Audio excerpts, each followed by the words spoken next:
You ever wonder why you're that person who loves a perfectly planned out schedule but your friend just thrives on chaos? Or why some of us feel totally energized by a big crowd while others need a quiet room to recharge? Well, today we're going to dig into the science that explains all of that. What's basically the blueprint of our personality. It's a huge question, isn't it? One we all kind of ask ourselves. I mean, sure, we can define ourselves by our jobs or our hobbies, but what about the deep down patterns of how we think, feel, and act? What's really going on under the hood? So it turns out psychologists have been obsessed with this question for decades, and they've come up with a remarkably solid tool to help answer it. The best way to think of it is like a map to the human personality. And it's called the Big Five model. Okay, let's dive right in. And the cool thing is, there's a super easy way to remember these 5 traits using the acronym OCEAN. So let's take a little journey through each letter one by one. First up, we've got O for openness. This trait is all about your sense of adventure, your curiosity. You can think of it as your mind's appetite for new things, whether that's new ideas, new art, or brand new experiences. So basically, what it's measuring is how much you enjoy variety and, thinking about abstract stuff. It's about how willing you are to challenge what you already believe and just dive headfirst into the unknown. So on one end of the scale, you have someone who's super high in openness. This is your friend who would much rather go to a weird modern art gallery than a history museum. Their idea of a perfect vacation? A backpack and zero plans. But on the other end, someone lower in openness finds real comfort in what's familiar. They'll rewatch their favorite movie 100 times, stick to the same restaurant, and they really value traditions that have stood the test of time. Next up, we have C for conscientiousness.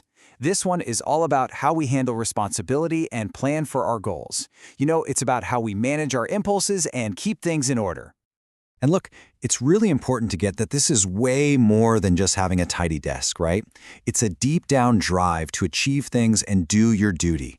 It's that little voice inside your head that pushes you to not just finish a job, but to finish it well. Think about it. The person who's really high in this trait, that's who you want running the show on a big project. They set goals, they sweat the details, and they see things through. But on the flip side, someone lower in conscientiousness is way more flexible, more spontaneous. They might not map out every single step, but they are pros at improvising and can roll with the punches when things get chaotic. All right, now for E, extraversion. This is a word we all think we know, right? But in psychology, it's not just about being loud or the life of the party. It's about something way more fundamental: energy. And that's the absolute key here, energy. This whole trait is about where you get your energy from. Do you feel totally charged up by being around other people, or do you need some quiet time by yourself to get that battery back to full? So people high in extraversion, they just come alive in social settings. They get a buzz from big meetings and parties. But for those on the lower end, who we often call introverts, that exact same situation can feel totally draining. They need that alone time, that quiet reflection to recharge their batteries. Let's move on to the A in our OCEAN model, agreeableness. This trait is a huge indicator of how we approach getting along with others and working together. Really, at its heart, agreeableness is about how you balance other people's needs with your own. It's about your default setting when you're interacting with people. Are you usually the person who tries to keep the peace, or are you the one who's not afraid to challenge an idea? So someone way up on the agreeableness scale is often seen as the super kind, trusting team player. They really try to avoid conflict.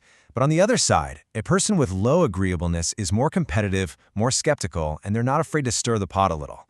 They can make amazing negotiators or critics, because for them, the objective truth is more important than making everyone feel warm and fuzzy. And that brings us to our last letter, N for neuroticism. Now, I know that word can sound a little intense, right? But honestly, a much better way to think about it is as a measure of emotional stability. At its heart, this trait is really just about how you react to stress. It's like a gauge for your emotional sensitivity and how likely you are to feel things like anxiety, worry, or sadness.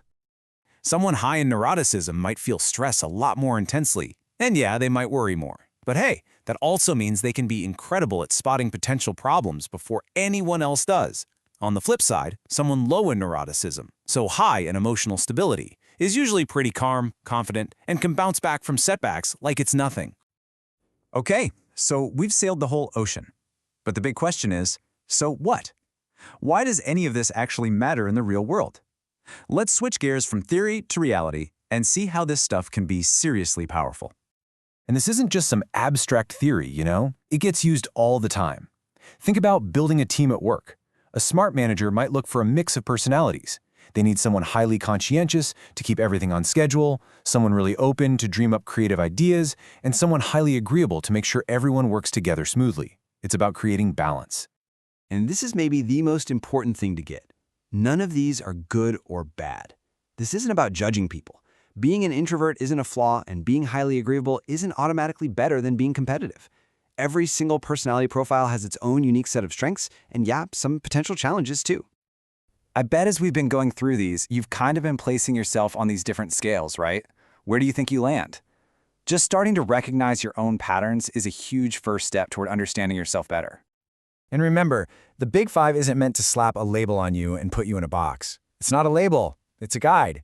It's a tool to help you understand your own natural tendencies, to help you work better with the people around you, and just navigate your own life with a bit more clarity. So, we've handed you the map. The real question now is where you're going to go with it. How can knowing this about yourself maybe change how you think about your job, your relationships, or your goals? The exploration is all yours.